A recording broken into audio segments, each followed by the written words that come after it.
Hello everybody, welcome along. My name is Benjamin Bloom. This is the Benjamin Bloom football channel and it is season review time once again. I apologise, it's been a few days since I've done one of these, but other news has got in the way. We have been working our way all the way through. Look at that. 16 championship season reviews done. This is number 70 and today we will be looking at Bristol City. As I say on all of these season reviews, I come from a position of respect. I am of course an outsider. I do not support Bristol City, so this is my view of how their season went. If you are a Bristol City fan, I would love to hear your comments. If you feel you know more about Bristol City than I do, that's fine, but use the comments to educate and inform, because some fans of some teams get cross when a non-supporter talks about them. Hopefully, if you're watching this video, you're beyond that and we can enjoy my analysis. So there is Bristol City's run up to this season. Obviously, that promotion there, it's fantastic. Look at that. 99 points, first place. I think they won the EFL trophy that season, but it was under Steve Cottrell. That was the season where Aidan Flint scored, 15 goals or something crazy like that. Up they went. Cottrell only lasts into the middle of the next season, I believe. And then in comes Lee Johnson. And it was the, fourth full season of Lee Johnson that we were beginning this season. And if you look, 18th position, first year up, 17th, 11th, 8th. And you would hear Lee Johnson in his press conferences talking about growth and sustainability and improvement year on year. And that had certainly been the case up until this season. And there are many ways to get out of the Championship and compete with those parachute-funded teams. You can coach your players really well. You can have one freak season, or you can recruit really well and sell really well and make up the financial gap. And certainly Bristol City were at the top or near the top of the class with maybe a Brentford and a Preston in terms of doing that. Look at that brilliant salesmanship since they've been up. Reading upwards there, Tomlin for 3 million. But then look, Brian in 18-19 for 6 million and Flint for 7. Brownhill, well, we'll come on to him. Bobby Reed, 10 million.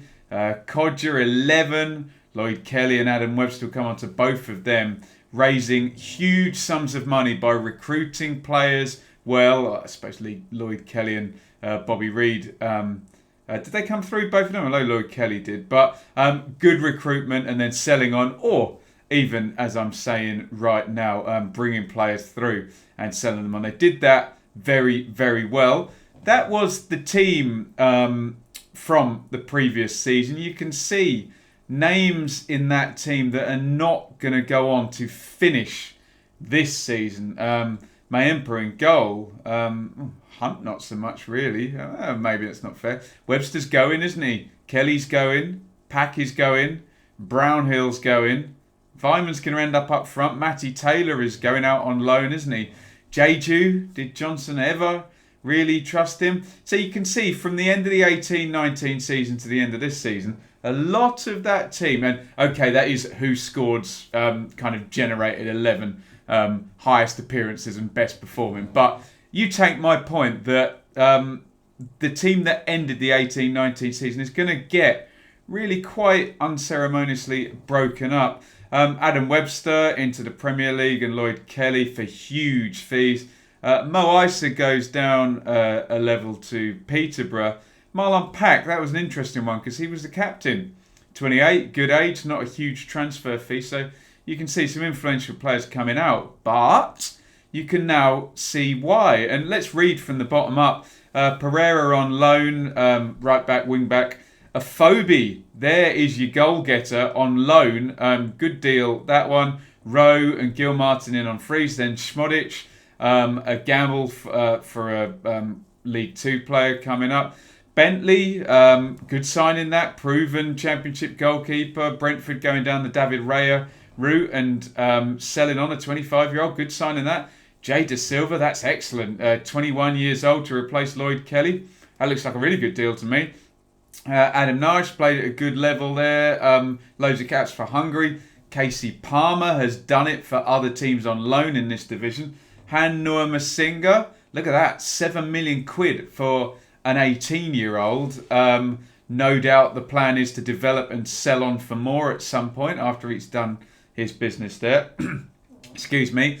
And Thomas Callas, proven championship quality, promoted with Fulham, wasn't he? On loan from Chelsea. He's done various loans, including one at Bristol City.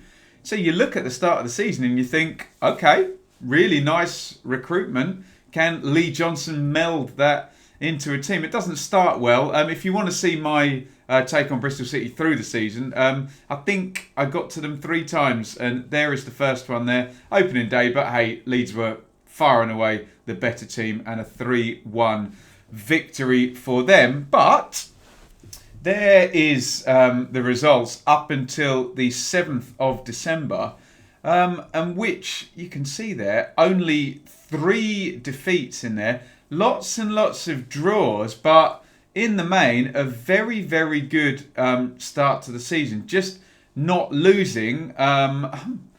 First world problems indeed. You're drawing too many games, but you're not losing. And a sense that Johnson was managing to do what I'd suggested, that the recruitment had been heavy in and out, but building a team and building towards something. However, a key moment there in 20th of September, and if we go back one page, you can see that does signal the end of the 4 wins in 5 winning run, and then it's going to be 2 wins in the next 8 after that. So an immediate impact, but your goal getter, your championship proven striker, cruciate ligament injury. Bad luck for Lee Johnson and Bristol City there. So there is the table at the end of that really good run. 20 games. We knew the pace was going to be slow. It was only really Leeds and West Brom putting the hammer down and going for it. But Bristol City, certainly in that pack. Where are Brentford? 9th. Look at that. So very well positioned. And as it ended up, the narrative this season was going to be Leeds and West Brom were going to be away from everybody. Brentford and Fulham were decent enough, and but not quite in that top 2 level. And then everything else, much of a muchness, and Bristol City well in that picture, in fact ahead of Brentford at this point in the season. I'm not very good luck, as you can see, for Bristol City. A 3-0 defeat at Luton was some sense, look, this could fall apart, and a big argument with Lee Johnson and Famara Jeju on the touchline. There, you can check out my match review of that on the channel. And again, I shouldn't go to Bristol City games, should I, if you're a Bristol City fan? Because Barnsley are going to equalise in a 93rd, 94th minute. In that one, I was at 2-2 there, and that was when Barnsley were on a horrendous run of not winning in forever. Here's the Lee Johnson range summed up in microcosm, going through from sort of mid-December there through to early February. Look, 4 straight defeats in there, also 4 straight wins in there. It's a 12-game run, 6 wins, undone by 6 defeats, dropping you to obviously your 1.5 points per game over that period. We get good results in there. We get away wins at QPR and Reading and Wigan. The redemption win over Luton as well. They beat Derby, who are going to end up finishing higher than them. But then you get the home defeats in there as well to Blackburn and Millwall and Birmingham. So just, I know people don't like me going down the Streaky Lee route, but it's there in plain black and white over those 12 games. Summed up some really good stuff. And all you need to do is throw a few draws into that, and you go from it being 1.5 points per game to 1.7 or 1.8, and everyone says well done over that 12 games. That puts Bristol City just outside of those playoff positions. We're coming up to lockdown now, I think a few more games, but still you can see my narrative playing out. Leeds hadn't gone crazy at this point with their winning streak, but you can see the top 4 are decent. Forest are keeping pace at this point. Everyone else stick together a run for those last 14 games for Bristol City, and you're 100% going to be in the playoffs, and you've got a chance, haven't you? We should mention that during that run, Josh Brownhill is going to go out to Burnley, to the Premier League. As ever, I always say, sell. That's fine. It's okay to sell as long as you replace and retool and redevelop. And Bristol City have been good at that. So still another key player going out. They do, Steve Lansdowne and Mark Ashton do back Lee Johnson and Naki Wells, who is proven goal scorer. I think he ended up with 20 for both his clubs this season. In he comes from Burnley. He'd been on loan at QPR. So the goals that were taken out by a phobia, obviously a gap between September and January for that transfer, but they are replaced, aren't they? So maybe Johnson, maybe we can cite the phobia loss between September and December, but a goal scoring forward put in there in replacement. However, there it is, Johnson's last stand there. Straws breaking camels' backs. Insert whatever cliche you want to there. Look at that, 7 defeats in 9. A couple of draws in there against Millwall and Fulham, against teams that finish well up the table in Fulham's case, and in the top 8 in I think the top 8 in Millwall's case as well. Some difficult games in there. Look, Forest in there, Cardiff finishing the playoffs, West Brom and Leeds. In fact, it's a very difficult run. Actually, when you read through it, Leeds, West Brom, Millwall, Fulham, Forest and Cardiff in there. But it is what it is, and it wasn't that run necessarily that facilitated what's about to happen, but the fact that run drops Bristol City down 55 points, 5 games to go, 9 points off Cardiff, who have at that point gone on a big surge. Preston have dropped away. Millwall have pushed on. Swansea are going to surge their way into the playoffs. And Bristol City are left watching everybody else, with the owners knowing that Lee Johnson is now completing 4 years. They're not going to get in the playoffs, and his time was up. There is my video. You can check out my thoughts at the time on Lee Johnson being fired.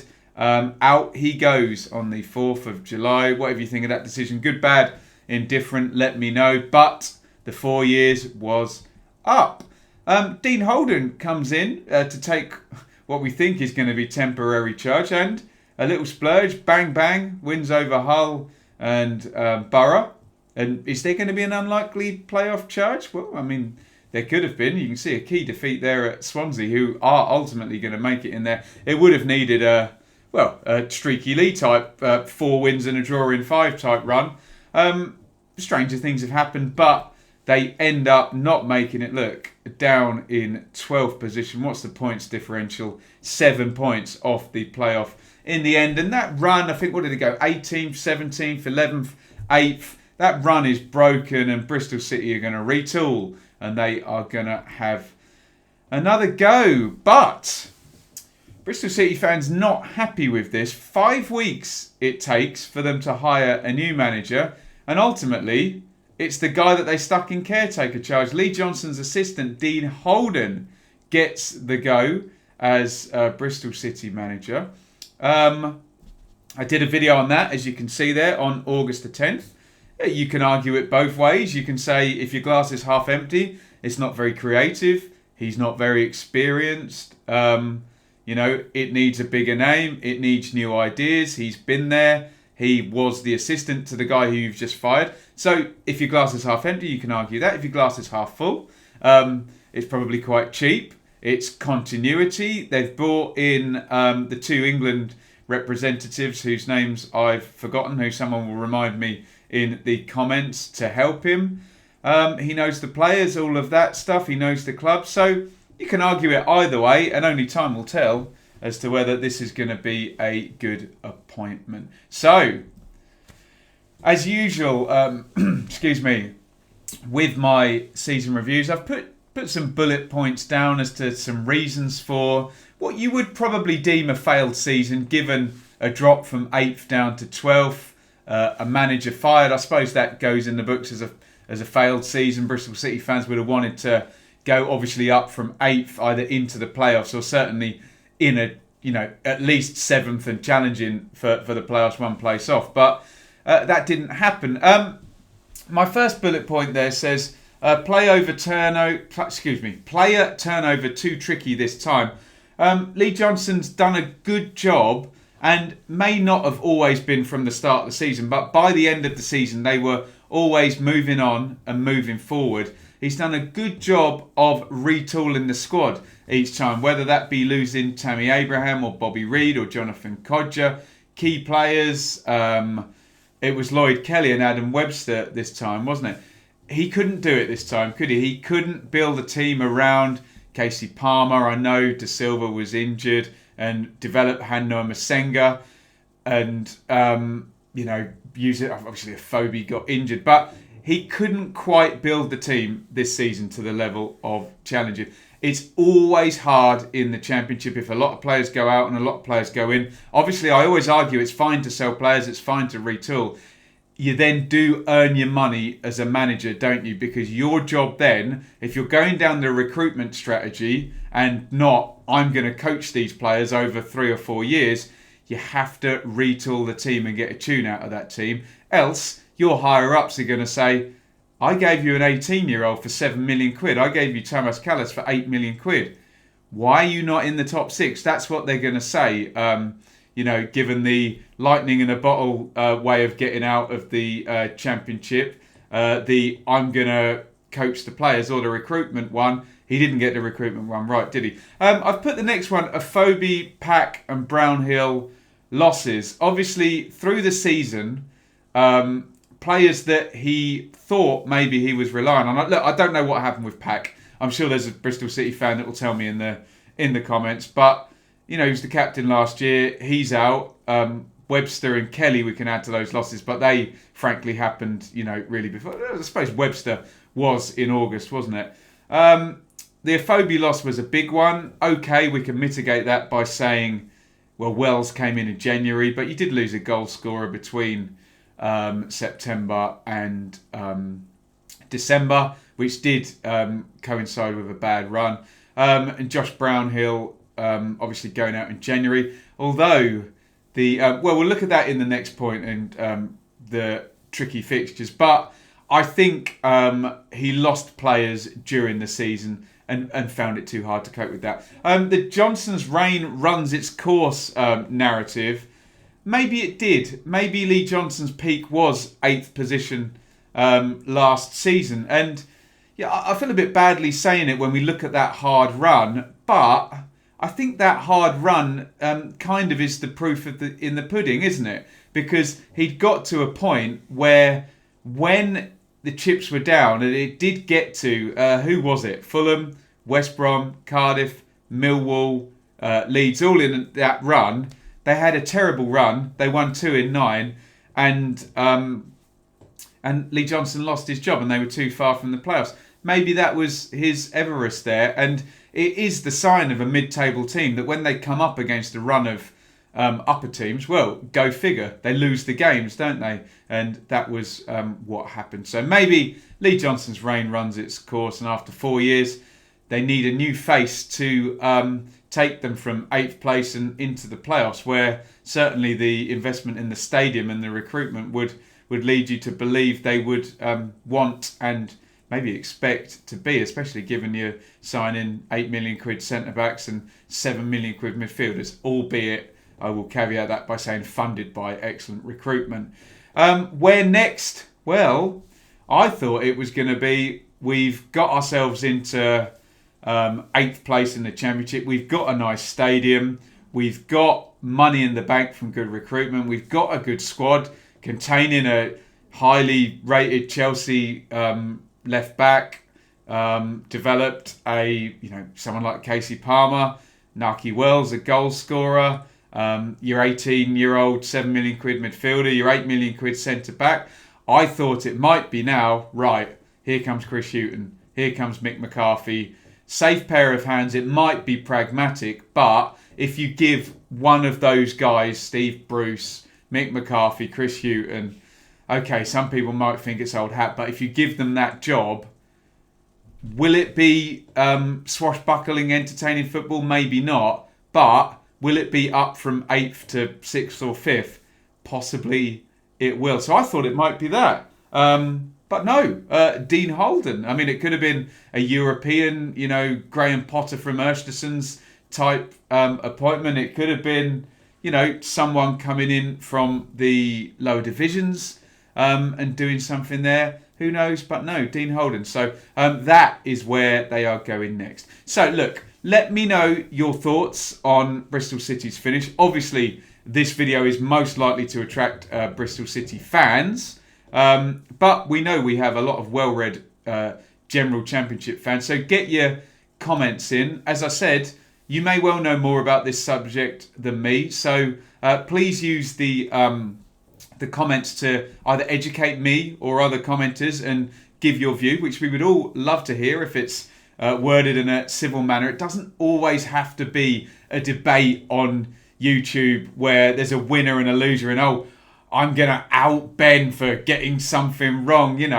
Educate me, get involved. Let's have a discussion. And if the tide rises, everyone gets a little bit smarter. I get a bit smarter and I can provide better content where you won't want to take me down. But hey, look, some people do just want to sit on YouTube and, I'm going to take this guy down. There we go. Whatever. But hopefully you can see that I've spoken in good faith, tried to analyse Bristol City and tried to, as you can see on the screen there, put up some ideas as to why their season went the way it did, which would, as I say, given the progression in the previous seasons, be construed as a step backwards. Anyway, enough there on Bristol City. Let's talk about the channel and say that if you enjoyed this video, I am without a job because of COVID. I would be normally going back to a job in education in about 2 weeks' time, but I'm not. So I'm trying to make a go of this, and I would love to be able to do this with the ad revenue from YouTube supporting me, but we don't quite have enough subscribers. We may never have enough subscribers to do it purely on ad revenue because it's the Championship. I'm not talking about Liverpool and Man City, and I'm not doing purely entertainment-based videos which tend to draw mass subscriber bases. That's not me. I want to do cogent football analysis here. So if you enjoy that and you want me to be able to do this full time and give you the best analysis possible, then please support. You can support on the clear of relegation tier there. $3 a month. I don't see that 60 cents. That's VAT. That's going to the government, I'm afraid. But I get the $3 well. And Patreon take their cut as well, I have to say. But you can support me by doing that. The price of a pie at football or if we ever get back there, or a cup of coffee each month. That would be great if you could do that. For the $5 tier, again, that says $6. I don't see the dollar. That's going to Boris and his cronies. You can support me and you get the Patreon-only Q&As and Patreon-only vlogs over there. A little bit more money, but a little bit more bang for your buck, hopefully. And I would love to be able to do this either part-time or full-time going into next season. We're nearly there now, so please support. It's absolutely free though to subscribe to the channel. 11,412 subscribers and regular watchers will know that number is growing, and that is absolutely wonderful. And the more subscribers we get on the channel, the better. We make more ad revenue, we reach more people, and hopefully, this is the key, we get more people interacting, commenting intelligently, giving their input, and we'll read the comments, I read the comments, and, everybody learns and knows a little bit more. So that would be why. It is absolutely free, obviously, to subscribe. And hopefully we can get a new plaque up there for 12,000, 13,000, 15,000, whatever, as the channel grows. It's absolutely free to hit the thumbs up button as well. And as I say, please get in the comments. You may think I'm obsessed about it, but I do think it's a creator's job to try and maintain the idea that we're not doing very well as a society, coping with social media, coping with the internet and how we communicate with each other.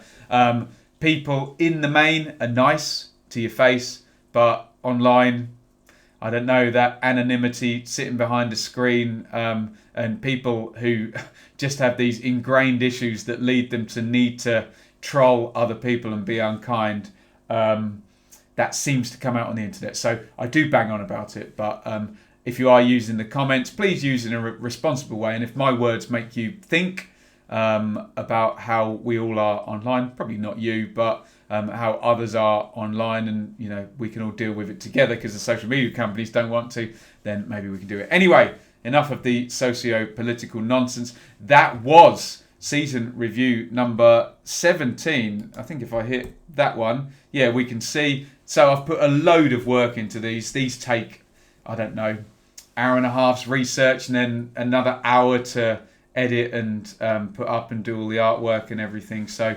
a good probably 2 days work of my life so far. I really am determined to finish it before the season starts. So maybe we'll try and get another one out tomorrow, but they are hard work, my God. So I hope you've enjoyed this one and get your thoughts in. That was Bristol City's 1920 season. The Johnson era is over. Get your thoughts in the comments. Share and share alike. If you're a Bristol City fan and there's a forum you go on, please share it on the forum as well. And hopefully we can drive more Bristol City fans to the channel. Thank you, everybody, for watching. I'll see you on the next video. Over and out.